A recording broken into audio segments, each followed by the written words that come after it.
اور بے شک ہم نے حصول نصیحت کے لیے قرآن کو آسان کر دیا ہے، تو ہے کوئی نصیحت حاصل کرنے والا؟ نحمده ونصلي على رسوله الكريم اما بعد فاعوذ بالله من الشيطان الرجيم بسم الله الرحمن الرحيم السلام علیکم ورحمۃ اللہ وبرکاتہ۔ آئیے تجوید سے قرآن سیکھیے میں آپ سب کو مرحبا۔ امید کرتی ہوں آپ سب خیریت سے ہوں گے۔ اللہ تعالیٰ آپ کو عافیت عطا فرمائے فی الدنیا والآخرہ، آپ کی طرف بڑھنے والے ہر شر کو خیر میں بدل دیں۔ اللہ تعالیٰ ہمارے ذات کی شر سے دوسروں کو محفوظ فرمائے، آمین یا رب العالمین۔ چلتے ہیں آج کے لیسن کی طرف، سورۃ البقرہ۔ تو ساتھیو آج ہم پڑھیں گے دوسرا پارہ سورۃ البقرہ، آیت نمبر 174 سے انشاءاللہ۔ نکال لیجیے۔ اعوذ باللہ من الشیطان الرجیم، بسم اللہ الرحمن الرحیم۔ ان الذین، مشدد قلنا، ان الذین یکتمون ما انزل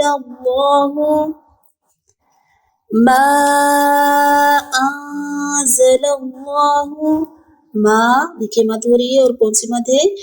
حرف مدہ کے بعد سبب مدہ حمزہ اگلے کلمے میں ہے، تو یہاں پہ مد منفصل ہوگی، یعنی مد جائز ہوگی یہاں پہ۔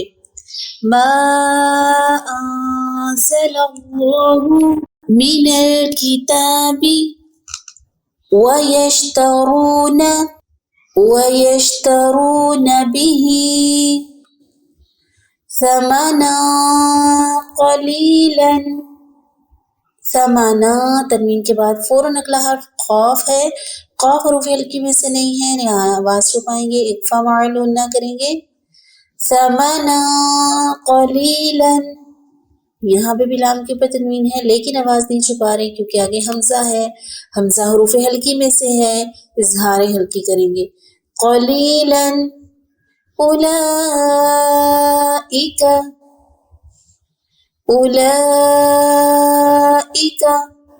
یہاں پہ دیکھیے کون سی مد ہو رہی ہے؟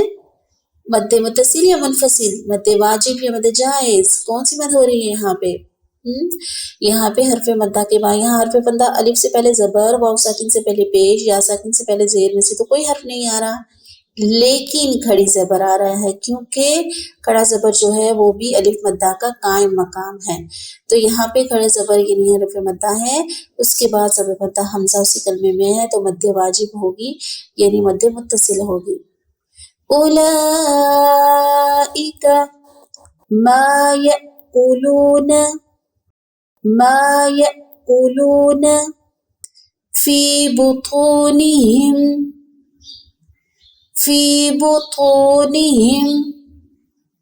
الا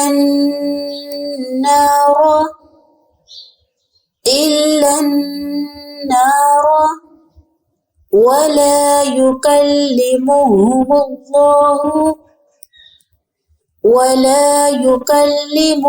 اللہ یوم القیامت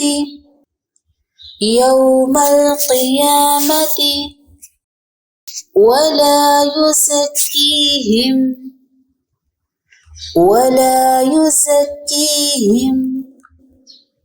وَلَهُمْ عَذَابٌ أَلِيمٌ۔ عذاب تنوین ہے، فوراً اگلا حرف دیکھنا ہے کون سا ہے؟ حمزہ حروف حلقی میں سے ہے، حلق سے ادا ہوتا ہے، لہٰذا یہاں اظہار حلقی کریں گے۔ عذاب، آواز چھپائیں گے نہیں، عذاب تنوین کے نون تنوین کی آواز کو صرف ظاہر کریں گے ہم، ٹھیک ہے؟ عذاب علیم۔ آیت نمبر 175۔ اولئک، یہاں بھی مد واجب، مد یعنی مد متصل۔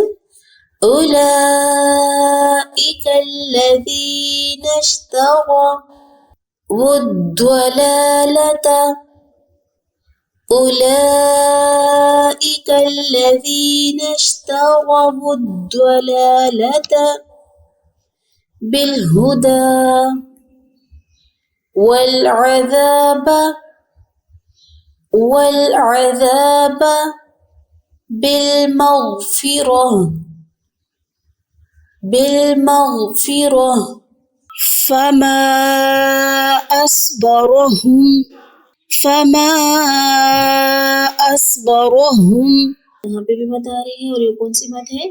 مد منفصل یعنی مد جائز ہے. حروف مدہ کے بعد سبب مدہ اگلے کلمے میں ہے لہٰذا یہاں پہ مد جائز ہوگی.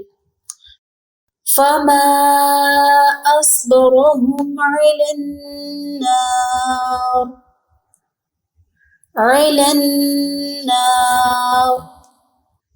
بس آج کی آیات یہاں تک.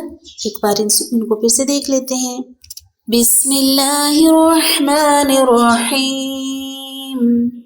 ان الذین یکتمون ما انزل اللہ من الكتاب ويشترون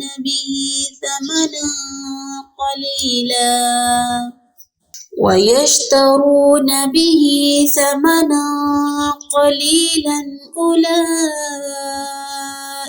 ما يأكلون في بطونهم إلا النار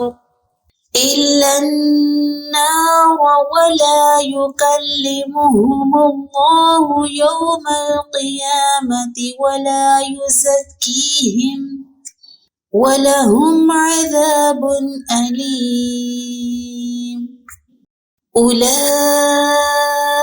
الَّذِينَ اشْتَرَوُا الضَّلَالَةَ بِالْهُدَى وَالْعَذَابَ بِالْمَغْفِرَةِ فَمَا أَصْبَرَهُمْ عَلَى النَّارِ. تو ساتھیو اب ہماری باری ہے قرآن قاعدے کی، اور قرآن قاعدے میں آج ہم پڑھنے جا رہے ہیں وہ الفاظ، وہ کلمات جن کے لکھنے اور پڑھنے کی صورتوں میں فرق ہے. یعنی ان کے لکھنے اور پڑھنے کی صورتیں مختلف ہیں.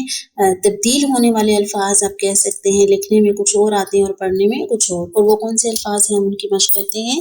بسم اللہ الرحمن الرحیم. جیسے ہے افإن، یعنی آپ کو پڑھتے لکھتے ہوئے آپ کو یا نظر آ رہی ہوگی، لیکن یا کے اوپر آپ کو چھوٹا سا دائرہ نظر آ رہا ہے. اس کو پھر ہم یا یعنی مطلب کہ یا کو لکھنے میں تو آئے گا لیکن پڑھنے میں نہیں آئے گا. اس کو کیسے پڑھیں گے؟ افإن، ٹھیک ہے، افإن. اسی طرح ثمود. اب دیکھیں دال زبر الف دا اگر دیکھا جائے تو مد اصلی ہو رہی ہے، لیکن اس الف کو لکھنے میں آ رہا ہے لیکن پڑھنے میں نہیں آئے گا.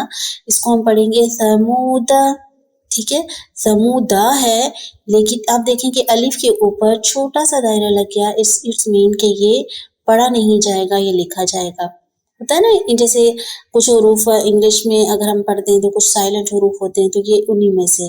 اسی طرح یہاں پہ بھی اگلا حرف ہے وَمَلَائِهِ، لکھنے میں آئے گا لیکن پڑھنے میں مَلَئِهِ. جس حرف کے اوپر دائرہ لگ جاتا ہے تو اس کو نہیں پڑھا جاتا. اسی طرح نیکسٹ بھی مَلَئِهِمْ، ٹھیک ہے، اس کو پڑھیں گے وَمَلَائِهِمْ ہے لیکن وَمَلَئِهِمْ پڑھنے میں یہ وَمَلَئِهِمْ آئے گا. اسی طرح لِتَتْلُوَ ہے، اس کو پڑھیں گے لِتَتْلُوَ پڑھنے میں الف نہیں پڑھا جائے گا. آگے وَأَنْ أَتْلُوَ، یہاں پہ بھی اتلوا ہے لیکن الف کو نہیں پڑھا جائے گا. وَأَنْ أَتْلُوَ. پھر لیبلوا ہے، پڑھیں گے لیبلوا. اسی طرح وَنَبْلُوَ، لَن نَدْعُوَ،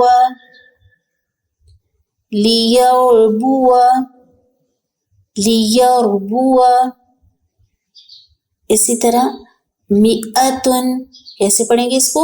حمزہ الف کو چھوڑ دیں گے مئتن. اب یہاں پہ بھی دیکھیں الف آ رہا ہے لیکن اس کو کیسے پڑھیں گے؟ مئتین. لَأَذْبَحَنَّهُ، الف کو چھوڑ دیں گے لَأَذْبَحَنَّهُ. آگے کیسے پڑھیں گے؟ من نبئی